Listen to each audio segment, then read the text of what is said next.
Après avoir mis nos vélos à rude épreuve au milieu des Andes péruviennes, un grand service était nécessaire et on a dû changer pas mal de pièces, notamment la roue arrière, les disques, les deux chaînes et j'en passe. Ça nous coûte assez cher, mais l'important c'est que c'est la chose la plus importante pour nous, donc on fait avec et on en prend soin.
Session de snowboard.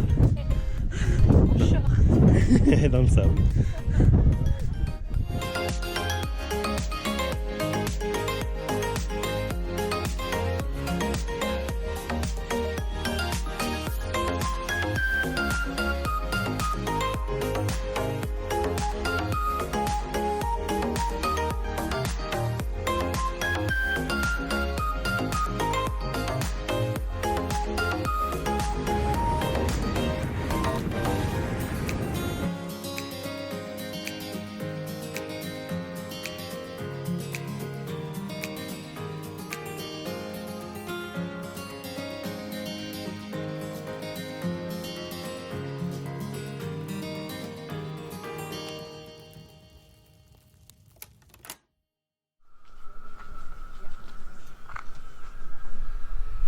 est 8h15 et on est prêt à partir pour une de nos plus grosses étapes qui fera approximativement 100 km. On a décidé de marcher.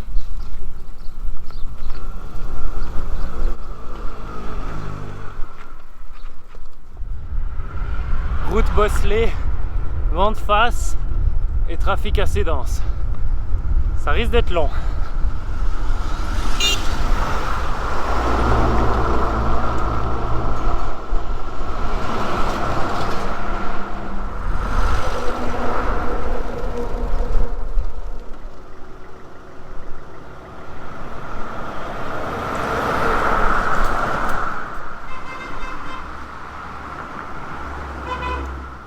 Wir haben 30 Kilometer geschafft und es ist eines der letzten Dörfchen, bevor wir jetzt etwa 50 Kilometer durch die Wüste gehen. Und wir haben das Rest gefunden.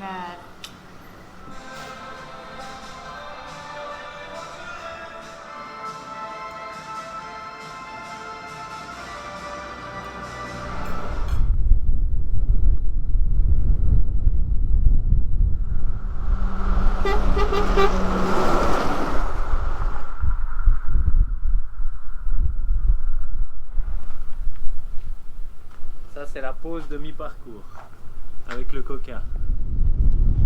Alors cette fois, c'est vraiment le vent de face et on n'a rien pour nous protéger.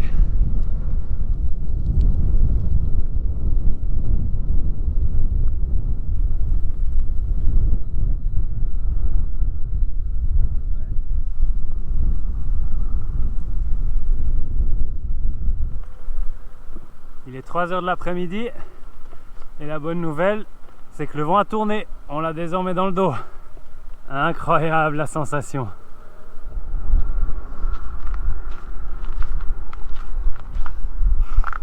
Energy. Ouf-tuch.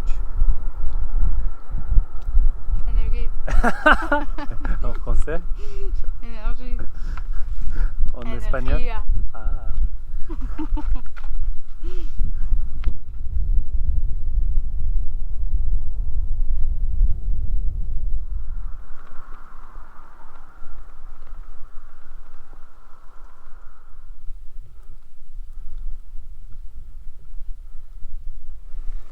Encore un dernier petit col. Ouais, et on est presque à 90 km, ça fait mal. Ça pique les jambes. Ouais, Mais l'avantage, c'est qu'on a la descente. après, ouais.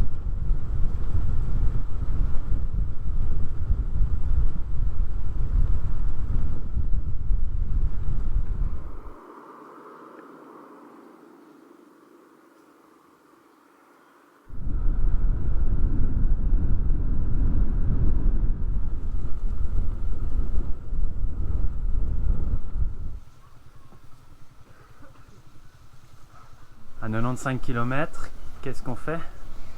Une glace. Yes. Trop bon. 95 km. Gracias. Yes.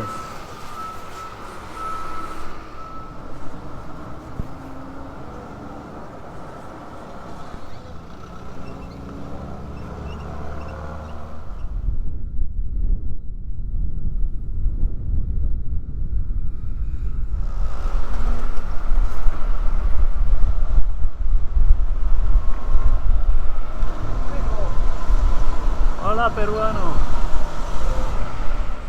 Et c'est les 100 km. On a réussi. Bravo. Ciao.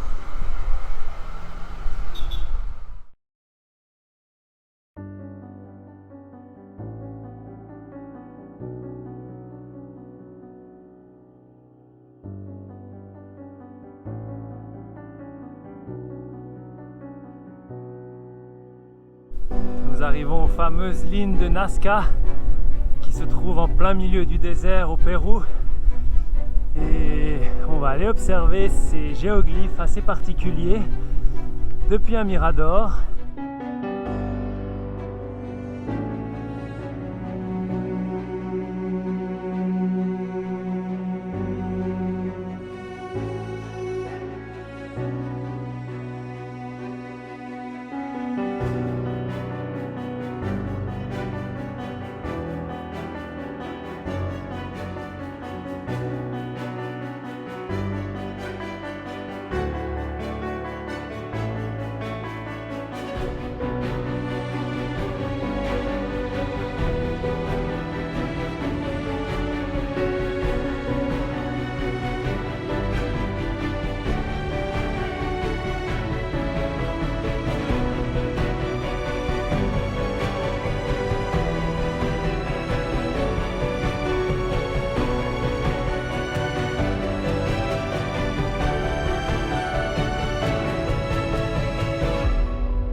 Cette fois-ci, on quitte le désert côtier du Pérou pour de bon et on entame notre énième remontée vers les Andes.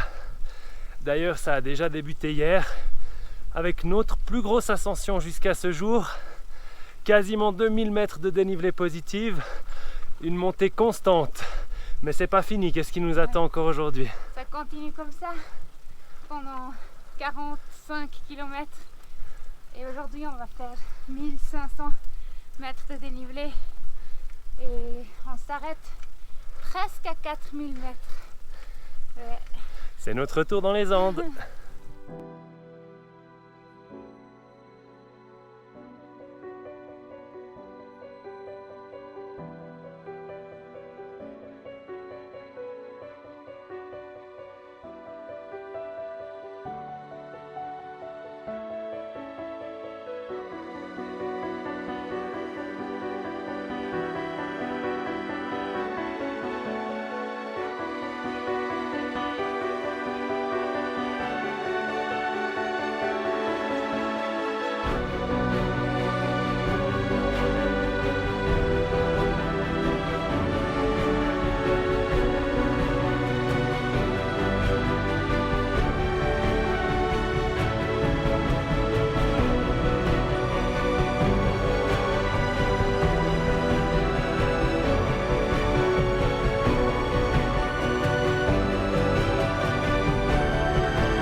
Ils sont pas grands les Péruviens.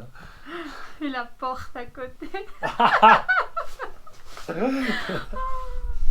Cela fait maintenant quelques jours qu'on se retrouve dans les hauteurs des Andes péruviennes, à des altitudes qui oscillent entre 4000 et 4600 mètres d'altitude. On a la chance de pouvoir admirer de somptueux paysages avec une incroyable faune et flore, mais évidemment, d'évoluer à de telles altitudes implique quelques petites conséquences dont on va vous parler. Ouais. La première chose qui est logique, c'est l'oxygène. On sent vraiment le manque d'oxygène. On avance plus lentement dans les montées, mais gentiment on a pris l'habitude. Exactement. Un autre phénomène qui peut paraître assez drôle, mais c'est l'envie pressante de tout le temps péter. Et pour ça, on a appris à simplement se lâcher pour pas se faire mal au ventre. Ouais. Après, on a un peu moins soif et faim, et on doit un peu se forcer à boire et manger. Dès qu'on voit un restaurant, on s'arrête pour boire un thé de coca, ma thé de coca par exemple. Ouais. Ou manger des soupes, boire des soupes. Ouais. Une autre conséquence de l'altitude, c'est bien évidemment un léger mal de tête auquel on s'habitue aussi, on s'acclimate, mais c'est vrai que dans ce cas-là, c'est aussi bien boire, bien s'hydrater avec de nouveau du maté de coca ou des soupes et de l'eau en général. Ouais. Et quelque chose que seulement moi j'ai, je crois, c'est que j'ai l'impression que je vois moins bien, comme si ma correction de lunettes ne joue pas. Ouais, très bizarre, j'ai jamais eu ça, mais... En tout cas, voici un tout petit peu toutes les beautés liées à l'altitude qui viennent évidemment avec leur lot de petits problèmes. Mais nous, pour notre part, qu'est-ce qu'on va faire maintenant? On va se diriger vers nos 8000 km. Et on repart.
À vélo, on est dans ce magnifique endroit où on va passer une nuit en tente et on se retrouve, comme je le disais avant, dans les Andes péruviennes, et la suite ça sera à Cusco pour un trek vers le Machu Picchu.